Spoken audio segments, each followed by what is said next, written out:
qu'on va parler un petit peu de la Russie aujourd'hui. On va lire un article sur comment la Russie déstabilise l'Europe et déstabilise la France en réalité, en essayant de retourner les Français les uns contre les autres, notamment avec des actions visant à la fois juifs et musulmans, quoi.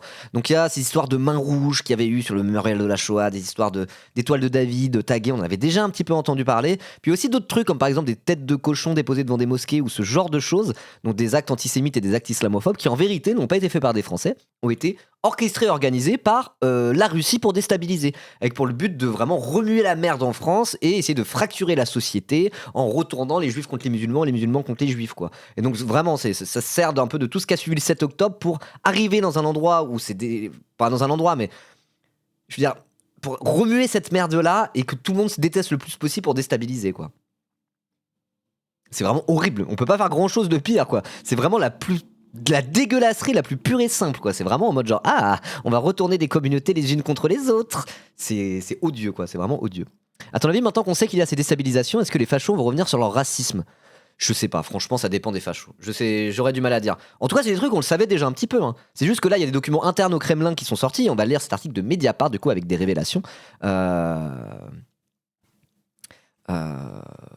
Parce que du coup, voilà, on va pouvoir revenir là-dessus. Mais il y avait des trucs, je crois que c'est sur ces étoiles de David, là, en bleu.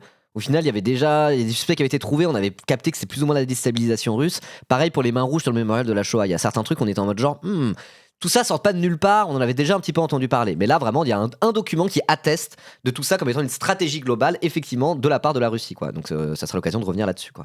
Stratégie du RN, finalement, tout à fait. Retourner les uns contre les autres. Voilà. Prendre les juifs pour taper sur les musulmans et les musulmans pour taper sur les juifs, on va dire, c'est un peu ce qu'essaye de faire le RN. Le RN, alors que c'est un parti qui a été fondé par des anciens SS qui est historiquement antisémite.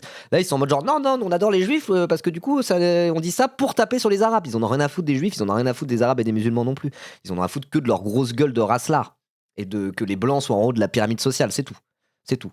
Donc voilà, s'ils doivent dire du bien des juifs pour mieux taper sur des musulmans, ils le font. S'ils doivent être nazis, ils le font. En vérité, c'est pas par amour sincère du peuple juif ou je ne sais quoi qu'ils le font. Évidemment, c'est une autre forme d'antisémitisme. Et effectivement, entre la Russie et le Rassemblement National, en termes de tactique, c'est un peu la même stratégie. Effectivement. Je ne sais pas Merci ce que c'est Dark que le Pono, super merci beaucoup profit. pour tes 10 mois. Let's go. Vous savez qui fait ça aussi un petit peu ? Daesh. Daesh, c'est un peu leur strat aussi, hein. Quand ils font des attentats en France, c'est le but, c'est de créer de l'islamophobie en France et de créer une espèce de fracture entre les musulmans de France et les Français non musulmans, quoi. En gros, leur but, c'est de créer de l'islamophobie. Et ça, vraiment, j'avais lu des trucs dessus, j'en parlais avec Oni Bakou et tout. Pour qu'au bout d'un moment, les musulmans français ne se sentent tellement pas bien en France, tellement pas accueillis, qui finiront par se barrer de France. Et idéalement, pour Daesh, ils pourraient rejoindre le califat qu'ils voulaient créer, quoi. Donc c'est aussi la stratégie de Daesh, quoi. Remuer la merde comme ça, créer de l'islamophobie, créer de la fracture, etc., etc. C'est la stratégie de Daesh. C'est aussi la stratégie du RN et c'est aussi la stratégie de la Russie. Donc on a quand même un axe Poutine, Marine Le Pen, Daesh, quoi. Je trouve ça assez éloquent, finalement. Le RN ne parle plus des juifs depuis longtemps, non ? Bah, ça dépend, hein. Après, ça dépend. Il y a encore des gens qui sortent des dingueries d'extrême droite en privé, des dingueries antisémites en privé au sein du RN, et ça remonte à la surface. Il y a encore des petits nazillons antisémites dans le RN. Ils existent encore actuellement. Mais dans leur discours officiel, non. C'est plus la ligne de Jean-Marie Le Pen de dire d'être ouvertement antisémite, quoi. Mais ça veut pas dire qu'ils le sont moins. Ça veut dire qu'ils le sont moins ouvertement. Et de toute manière, instrumentaliser une religion et un peuple, on va dire, pour mieux taper sur un autre, ça reste une autre forme de racisme. C'est pareil. C'est en mode... quelles sont les variables ? On prend des personnes, des êtres humains, leur culture et leur religion. On prend un groupe ethno-culturel et on l'instrumentalise. On se dit comment on peut s'en servir pour que, à la fin, le groupe ethno-culturel qui reste tout en haut de la pyramide, c'est les Français blancs chrétiens, quoi. Donc c'est de l'antisémitisme aussi. C'est de l'antisémitisme, mais au lieu de critiquer les juifs, ils utilisent les juifs pour mieux critiquer les arabes et les musulmans. Mais c'est de l'antisémitisme aussi, quoi. Voilà. Et qu'on appelle parfois philosémitisme. Tout à fait. Enfin voilà, quoi. Donc on va lire l'article et voir comment la Russie effectivement fait un petit peu comme le RN et Daesh vraisemblablement, et revenir aussi un petit peu aussi sur toutes ces affaires là, quoi. Voilà. Donc des documents internes au Kremlin montrent l'implication de la Russie dans des opérations en France visant juifs et musulmans. Les services du renseignement français ont obtenu la preuve que l'administration présidentielle russe a approuvé un plan visant à s'en prendre aux communautés à la fois juives et musulmanes afin de mieux fracturer notre société. Révélation. Alors avant de commencer, petit disclaimer, c'est pas parce que la Russie fait ça qu'il n'y a pas d'islamophobie et qu'il n'y a pas d'antisémitisme en France, évidemment, hein. Parce qu'on pourrait être tenté de se dire ah bah voilà, regardez, tous ces trucs où on s'en prend à des juifs, tout ça, c'est des conneries, c'est pour mieux défendre Israël. À côté de ça, il y a une augmentation des actes antisémites de toute manière. De toute manière. Et il y a évidemment aussi une augmentation des actes islamophobes et une islamophobie rampante en France. Et c'est pas que le fait de la Russie. Voilà. Je tiens à le dire, petit disclaimer, faut pas se cacher derrière ça pour dire bah regardez, c'est des mensonges cette histoire d'antisémitisme, c'est pour mieux défendre Israël. Il y a quand même une augmentation de l'antisémitisme, de la même manière qu'il y a une augmentation de l'islamophobie. En fait, c'est normal, les deux se font un peu d'un même mouvement et c'est justement contre les deux en même temps qu'il faut lutter. Voilà. Bref, et c'est pour ça que la Russie essaye pareil, de faire grimper les deux en même temps, c'est leur stratégie. Et ben, nos stratégies par rapport à la Russie, mais par rapport à de manière générale, c'est de lutter contre les deux en même temps d'un seul et même mouvement. Quoi. Voilà. Ok, la Russie entend renvoyer l'image d'une France à la fois Non, j'ai lu ça, oui. La Russie entend renvoyer l'image d'une France à la fois antisémite et islamophobe. Pour être certain que notre société se déchire, le Kremlin a décidé d'alimenter une haine entre les communautés juives et musulmanes en les ciblant l'une et l'autre successivement. Un service de renseignement français s'est récemment procuré des documents internes au Kremlin, dans lesquels, selon un résumé que Mediapart a pu consulter, je cite, l'administration présidentielle russe s'efforce d'accroître les tensions entre ces deux communautés sur le territoire national en instrumentalisant des débats clivants pour semer la division au sein de la société française et fragiliser la cohésion nationale. Et voilà, c'est dit noir sur blanc dans un rapport interne de la présidence russe, quoi. C'est chaud, hein. Celui qui a fait fuiter ça, il est fort. Bah après, là, c'est les services de renseignement français, etc., etc. Là, on a affaire à des professionnels, quand même. Hein. Voilà. Faut pas dire le contraire. On a un pays si transparent sur son racisme qu'il devient si facile de nous déstabiliser avec des actions aussi connes que des pochoirs sur des murs. Bah ouais, hein, effectivement, c'est ce que disait je sais plus qui tout à l'heure. Hein. La France est peut-être un des pays, si ce n'est le pays, où la Russie a le plus d'intérêt, en tout cas, à faire ça, quoi. Voilà. Mais aussi, c'est pour une raison très très simple. C'est pas qu'une histoire de racisme. C'est qu'en Europe, si j'ai pas de bêtises, on a la plus grosse communauté juive et la plus grosse communauté musulmane d'Europe. Donc rien que pour cette raison-là, ils ont tout intérêt à faire ce genre d'opérations de déstabilisation en France. Quoi. Voilà. Ok. Toujours selon les informations de Mediapart, ce même service de renseignement français a par exemple appris que la dégradation de sites culturels et mémoriels juifs en mai 2025 a été, je cite, directement approuvée par l'administration présidentielle russe. Vraiment, aucun respect, quoi, genre.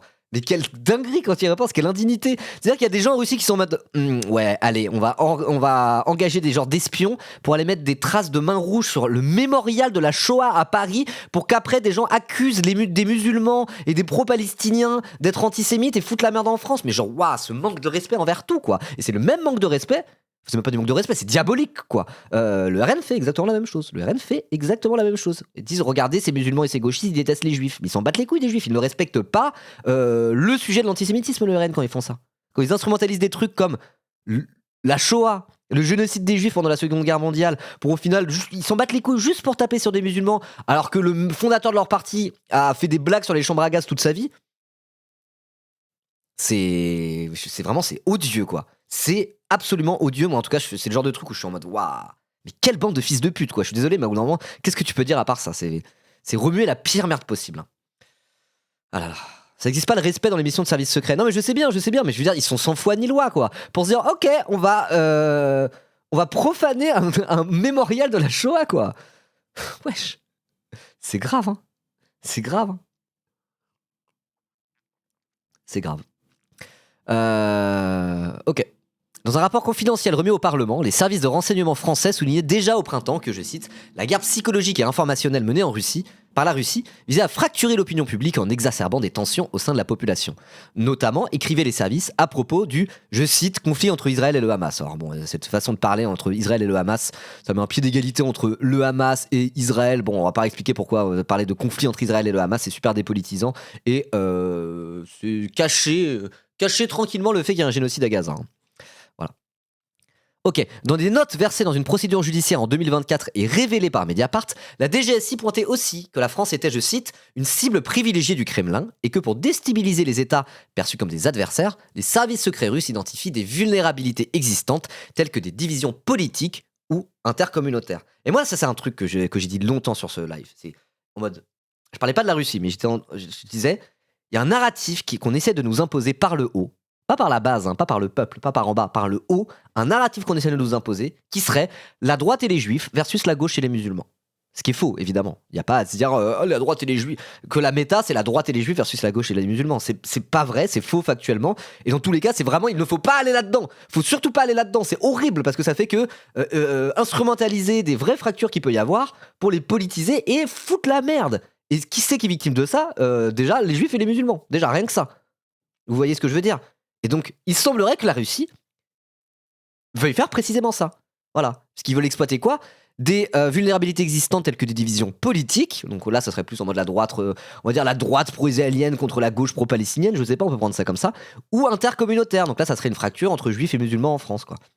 Et donc, toute cette espèce de narratif dégueulasse qu'on nous essaie de nous imposer, qui consisterait à dire c'est la droite et les juifs versus la gauche et les musulmans, et ben la Russie, c'est précisément ce qu'ils essayent de faire, quoi. Et donc, il ne faut pas jouer à ce jeu-là. Il ne faut pas jouer à ce jeu-là. Et ne pas jouer à ce jeu-là, c'est aussi être particulièrement attentif à l'islamophobie, mais aussi à l'antisémitisme. Et peut-être voir aussi que l'antisémitisme, c'est pas uniquement une manière instrumentalisée de taper sur le camp pro-palestinien, qui est un vrai problème d'antisémitisme par ailleurs. Voilà, en tout cas, c'est ce que j'ai essayé de dire pendant assez longtemps sur ce live, quoi.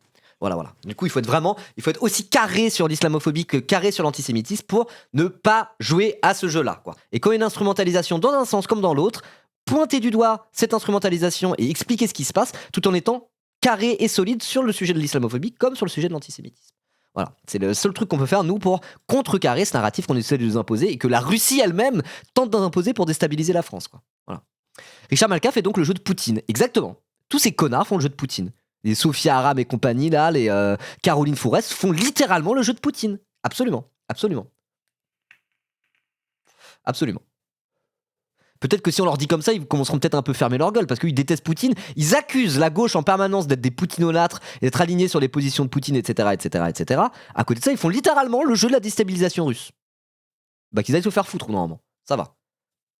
Bref. Et le contre-espionnage français, de souligner qu'il existe des constantes identifiables dans les sujets choisis pour leurs opérations d'ingérence. Majoritairement, les questions liées à l'immigration, à l'islam, à l'antisémitisme, à l'hégémonie états-unienne, aux institutions comme l'Union européenne, l'OTAN, etc. Mais moi, depuis que je sais ça, je me dis, qui est un agent russe caché? Qui n'est même pas vraiment un Français qui existe et qui est juste un agent de la déstabilisation russe? Je me pose les questions. Et j'en ai trouvé un sur Twitter, je suis sûr que ce mec-là, je pense qu'il n'existe même pas. Je pense que c'est un faux compte, c'est littéralement une psyope de Poutine, j'en suis absolument sûr. Comment il s'appelle? C'est Laurent quelque chose, là. Un mec qui sort des dingueries misogynes en permanence, là. Pascal Laurent. Est-ce que vous connaissez ce compte Twitter pour les plus tweetos d'entre vous? Vous connaissez ça, Pascal Laurent? Est-ce que vous le connaissez, ce gars-là? Je pense qu'il n'existe même pas, je pense que c'est une photo au pif. Et que le mec qui tient ce compte n'est pas Pascal Laurent. C'est pas lui. J'en suis quasiment sûr. Il est suisse, ça il le dit, c'est écrit là. Depuis 2022, je suis sûr et certain que Pascal Laurent n'existe pas. Que Pascal Laurent n'est pas cet homme. Que c'est une psyope. Il n'existe pas, ce type. Il existe, c'est mon oncle. Si c'est ton oncle, j'espère que tu vas bien l'insulter, c'est bientôt Noël. Profitant pour bien l'insulter, tu peux même tenter d'empoisonner sa nourriture. Je dis ça, c'est pas de l'appel au meurtre puisque cet homme n'existe pas. Déjà recherché, il n'existe pas? Ah ouais? Recherche Google Images? Oh, j'ai la flemme de le faire maintenant. C'est où? Recherche cette image avec Google Lens. Bon, je sais pas. Mais du coup, quelqu'un dans le chat me confirme qu'a priori, il n'existerait pas. Mais pourquoi je dis ça? Parce que il sort des dingueries réactionnaires tout le temps. C'est vraiment en mode genre, allez, chibrite. Chibrite, il appelle Brigitte Macron en mode, c'est un trans celle-là, gna gna gna. Vous connaissez? C'est que les trucs comme ça. Il traite les meufs de grosses en permanence. Il fait des trucs de gros réacs débiles. Voilà, c'est en mode genre, qu'est-ce que c'est dégénéré? Lady Gaga l'a dégénéré.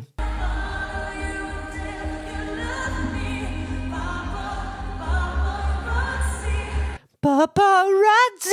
Et donc c'est des trucs un peu anti-woke, débiles pour regarder l'Occident sataniste de Lady Gaga, je sais pas quoi, etc. Et puis entre trois trucs comme ça, il parle pas mal de la Russie et de l'Ukraine et il est ouvertement pro-Poutine.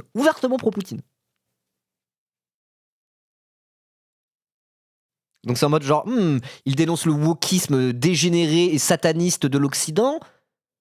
Il suce Poutine et même militairement en mode genre, regardez comment il parle. Opération militaire spéciale. Les troupes russes ont libéré Chervon dans la province de Zaporizhzhia. Donc voilà, quand la Russie prend des villes, il parle de libération, quoi. Donc c'est littéralement un fan de Poutine, il s'en cache même pas, quoi.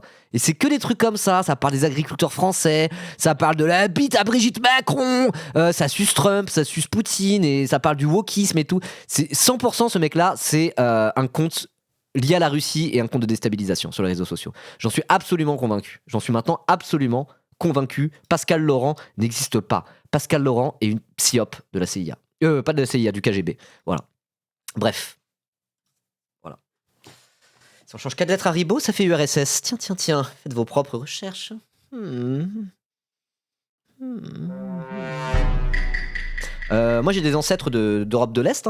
D'Ukraine d'ailleurs, d'Ukraine, Lituanie, c'était des juifs ashkénazes, des ancêtres du Yiddishland en réalité.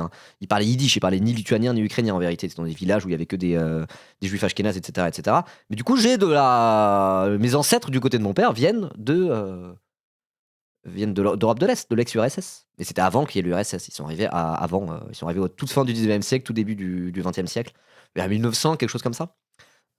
Pour s'installer dans le nord-est de Paris, dans le 19e arrondissement. C'était des juifs cordonniers du 19e, comme les ancêtres de Rachel Kahn. Voilà. Peut-être qu'ils se connaissaient premier degré.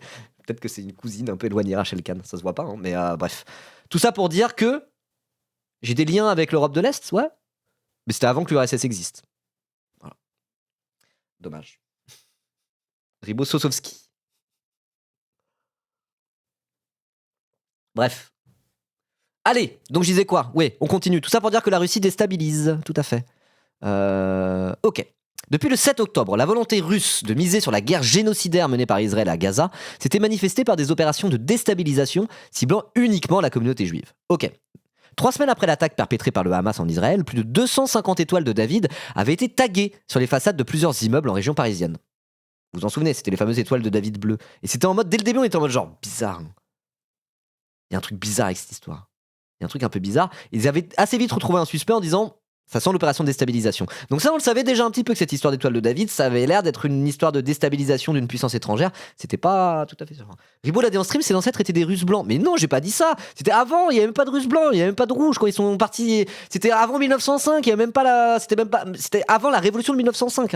Donc c'était bien avant encore la révolution bolchevique. Il y a eu la révolution de 1905, le début de l'introduction du parlementarisme dans le régime du tsar, après il y a eu la révolution de février 1917, la fin du tsarisme, le gouvernement provisoire, mais pas encore la révolution bolchevique qui est arrivée, elle, en octobre 1917, où là, c'est la révolution bolchevique, la prise du palais d'hiver à Pétrograd, devenu après Leningrad, et Lénine qui devient, et le début de la guerre civile entre l'armée rouge de Trotsky et les Russes blancs. Moi, c'était bien avant ça, C'était bien avant ça, mes ancêtres. Voilà. D'ailleurs, j'ai un arrière-grand-père qui est né à Tchernobyl. Oui, mes ancêtres, c'est bourgeois qui ont fui les pogroms, exactement, littéralement, ils fuyaient les pogroms. Donc non. De toute façon, mon côté bourgeois, c'est pas de ce côté-là de la famille, c'est de l'autre côté. Bref. Tant mieux. Voilà. Moi, je lutte contre les clichés. Mon existence même lutte contre les clichés. Donc il y a ce cliché comme quoi les juifs sont pétés de thunes, etc., etc. Moi, j'ai un côté de ma famille où il y a de la thunasse et j'avais un grand-père qui avait de la thune et c'est des bourges. Et de l'autre côté de ma famille, bah non, pas du tout. Au contraire, c'est vraiment des prolos. Et c'est du côté juif de ma famille où c'est des gros prolos et c'est du côté non juif de ma famille où ils ont de la thune. Voilà. On déconstruit les clichés avec Ribot dans la sauce. Bref, allez, on reprend. Donc j'en étais où? Oui, les fameuses étoiles de David bleu là qui avaient été taguées juste après le 7 octobre, où déjà à l'époque on avait capté que c'était un coup monté. Voilà. En mai 2024, 2 semaines après que des étudiants de Sciences Po avaient exhibé des mains rouges lors de manifestations palestiniennes, un symbole qui avait fait polémique renvoyant au massacre de 2 soldats israéliens en octobre 2020 au début de la deuxième intifada. Alors c'était pas une référence à ça, c'était pour dire vous avez du sang sur les mains, la France a du sang sur les mains. Mais effectivement, il y a eu cette polémique de cons qui avait éclaté, quoi. Et donc juste après que cette polémique de cons ait éclaté, justement, la Russie, ils ont vu quoi? Ils ont fait pas mal la polémique de cons, on va rajouter une couche et remuer la merde. Quelle horreur de faire ça, sans foi ni loi. 35 mains rouges avaient été peintes sur le mémorial de la Shoah à Paris, par-dessus les plaques listant les noms des personnes qui ont sauvé des juifs pendant la Seconde Guerre mondiale. Voilà. Alors moi, quand j'avais vu ça, j'étais en mode genre, waouh.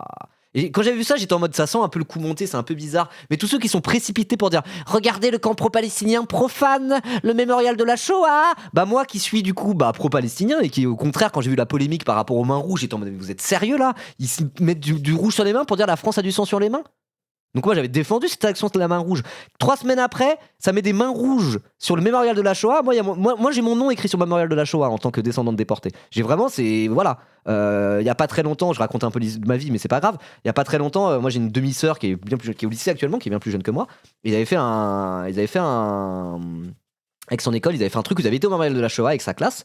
Et du coup, elle, en tant que descendante de déportés, etc., qui a son nom inscrit sur le mémorial, elle avait fait un truc, elle avait, je sais plus, allumé une bougie de commémoration, je sais plus quoi. C'est un truc, voilà, ça concerne ma famille, quoi. Moi, je me sens concerné par le mémorial de la Shoah. Premier degré. Moi, je suis un peu. J'y avais été il y a longtemps, mais quand j'avais été, j'étais ému, quoi. Normal, quoi. C'est un truc où je me sens directement concerné. Et à côté de ça, bah, quand j'avais vu l'histoire des mains rouges là, avec les étudiants de Sciences Po, bah, j'ai évidemment défendu les étudiants de Sciences Po. Et moi, je suis dans leur camp à eux, quoi. Par rapport à la Palestine et à Israël, je suis dans le camp des sciences pistes qui ont mis leurs mains en rouge. Évidemment. Et j'ai aussi mon nom sur le mémorial de la Shoah. Donc, quand j'ai vu cette histoire de mains rouges sur les mémorials de la Shoah, avec tout un tas de sales FDP qui arrivent et qui en profitent pour dire regardez, le camp pro-palestinien sont des hitlériens qui détestent les juifs et qui veulent refaire la Shoah. J'étais en mode genre, mais wesh. On en est là, c'est ça la méta. Moi, personnellement, pour ma propre sensibilité, j'étais en mode, mais dégagez, mais allez tous vous faire enculer. C'est odieux, c'est à vomir ce que vous êtes en train de faire. Et en fait, bah, c'était la Russie derrière tout ça, quoi. C'est pas évident. C'est pas évident. Hein. Enfin, c'est pas évident, c'est pas étonnant, c'est pas étonnant. Mais moi, je veux dire, personnellement, vu ma sensibilité et vu qui je suis, vu mon identité, je veux dire, quand je vois ça, je suis en mode, mais waouh, quelle bande de sales fils de pute. Je suis désolé, je suis désolé. Désolé pour mon langage, mais voilà. Moi, là, je me sens doublement concerné par toutes ces histoires. Et je suis vraiment. C'est pour ça que je disais, mais comment? Enfin, c'est vraiment. C'est la pire saloperie qu'on puisse faire, quoi. Faut vraiment être complètement sans foi ni loi pour faire des choses qui sont horribles comme ça, quoi. C'est vraiment remuer la pire merde, quoi. La pire merde. Et encore une fois, la Russie le fait. C'est pas les seuls qui le font. Hein. L'extrême droite, et pas que l'extrême droite, mais on va dire déjà l'extrême droite et le RN en particulier le font à mort. Et voilà. Quel enfer. Quel enfer. On lira la boîte noire juste après. Désormais, il s'agit de s'en prendre à 2 communautés religieuses pour multiplier les chances de conflit dans l'Hexagone. Cette nouvelle stratégie de déstabilisation a trouvé une première application concrète entre les mois de mai et de septembre 2025. Il y a d'abord eu les peintures vertes. Dans la nuit du 30 au 31 mai 2025, des synagogues, un restaurant et encore une fois le mémorial de la Shoah sont dégradés. Des individus en combinaison aspergent leur façade de peinture verte.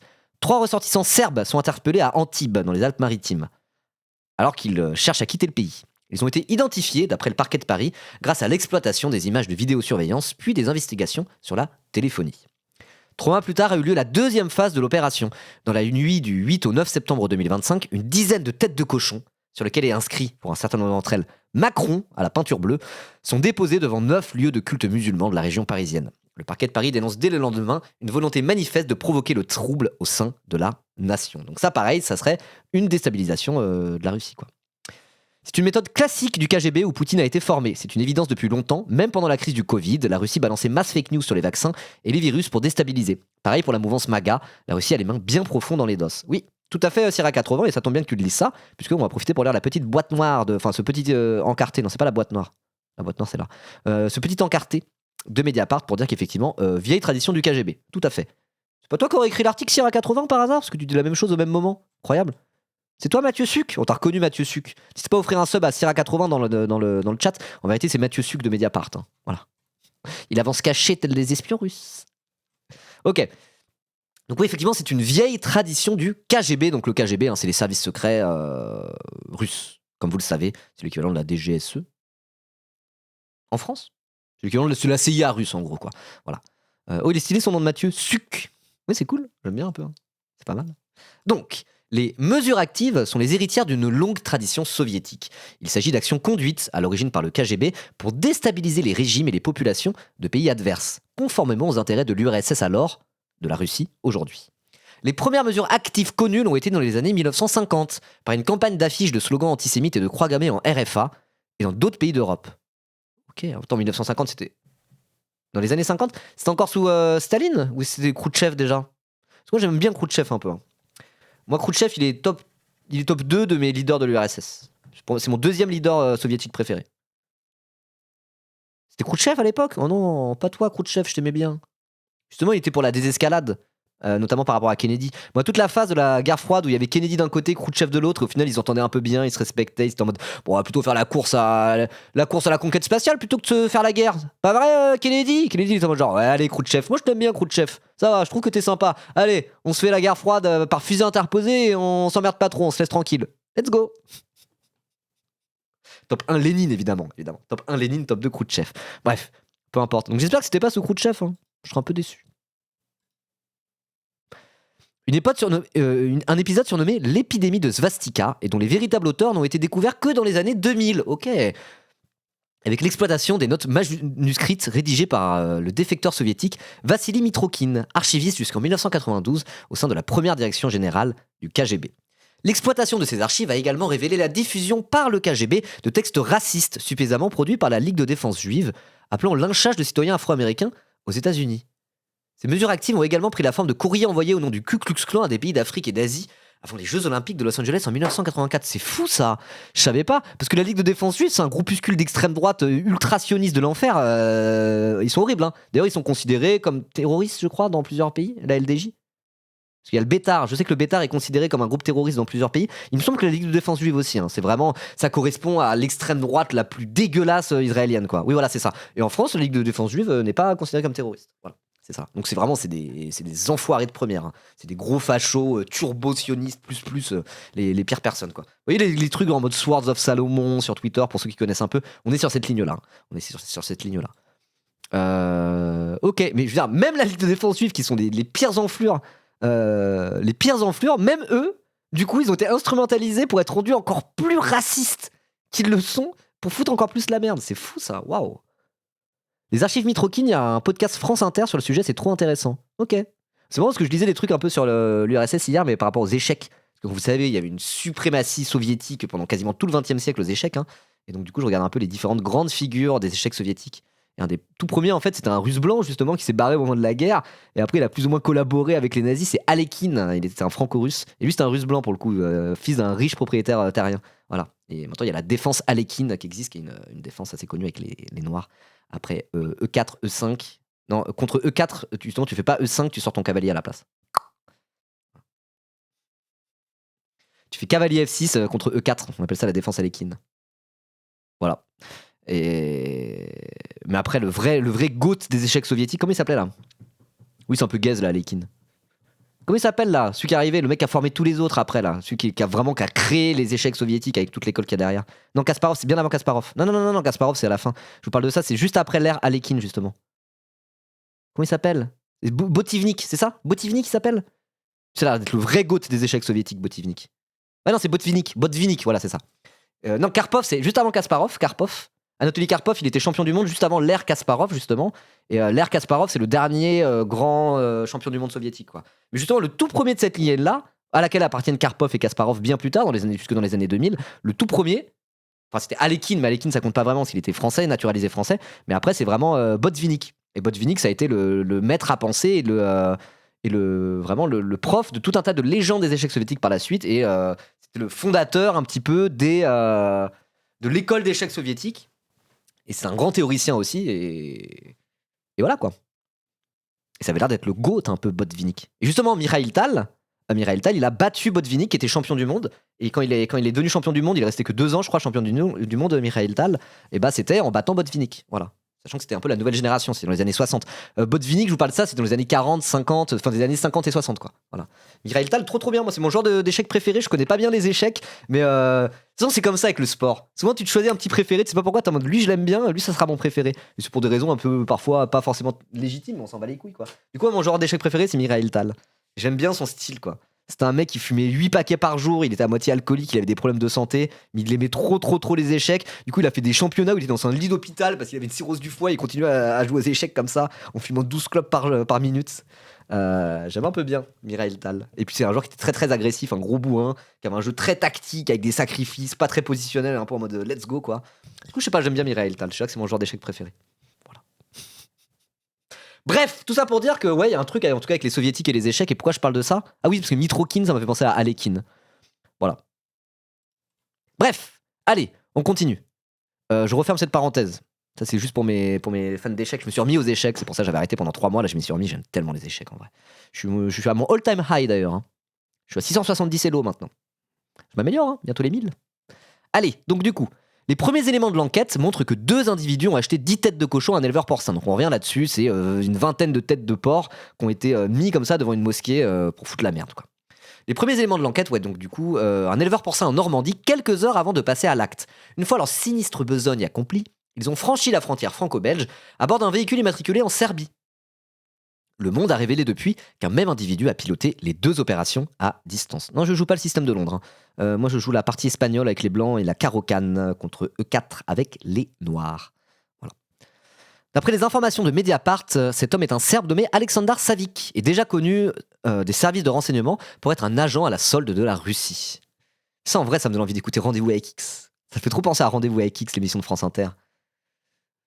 Parlez-nous de Aleksandar Savic. C'était un agent à la solde de la Russie, n'est-ce pas? Oui, tout à fait. Aleksandar Savic était déjà connu des services à ce moment-là. Lorsqu'il alla acheter les 10 têtes de cochon d'un éleveur porcin en Normandie, Poutine n'était pas au courant de l'opération. C'est l'envie d'écouter Rendez-vous avec X. Ok. Savic a précommandé dans un mail écrit le 27 août les têtes de cochon qui allaient être utilisées par ses complices 2 semaines plus tard. Ok. La DGSI avait déjà Aleksandar Savic dans son viseur pour avoir transmis, via des messages cryptés comme Telegram, Viber et Zangui, aux 3 autres ressortissants serbes interpellés à Antibes, les adresses des lieux mémoriels et culturels juifs à Paris, qui allaient être aspergés de peinture verte. Lors d'une surveillance, un service de renseignement européen avait également aperçu Aleksandar Savic au contact de 2 des 3 Serbes quelques semaines avant la commission de ces faits. Selon nos informations, les informations de Mediapart, l'implication de Savic dans ces 2 opérations de déstabilisation, visant successivement les communautés juives et musulmanes, signe, aux yeux de la DGSI, leur pilotage par la Russie. D'autant que le rôle joué par le chef de cellule, ne mettant pas les pieds en France mais gérant la logistique de l'opération, est semblable à celui du Bulgare Nikolai Ivanov, qui vient d'être condamné à 4 ans de prison pour avoir financé les déplacements et les hébergements à Paris de 3 autres Bulgares qui avaient tagué des mains rouges sur le mémorial de la Shoah. Ok, bon, c'est un peu compliqué, les trucs dans tous les sens, mais c'est le même mode opératoire. T'as un mec qui ne fout pas les pieds en France, qui, commandité par la Russie, gère l'opération, et après, bon, t'as soit des Serbes, des Bulgares ou autres qui vont sur place faire le truc, quoi. Que ce soit asperger la peinture verte, mettre des mains rouges, taguer des étoiles de David, ou carrément mettre des têtes de porc devant des mosquées, quoi. C'est vraiment... waouh. On est dans un épisode de Rendez-vous avec X sur France Inter, encore une fois. C'est en mode espionnage, contre-espionnage. Il y a une ambiance de guerre froide, quoi. C'est fou quand même quand on y pense. Hein. C'est le monde dans lequel on vit là, actuellement, tout de suite, quoi. Et en plus, on en a parlé, on se souvient de toutes ces affaires, quoi. On s'en souvient.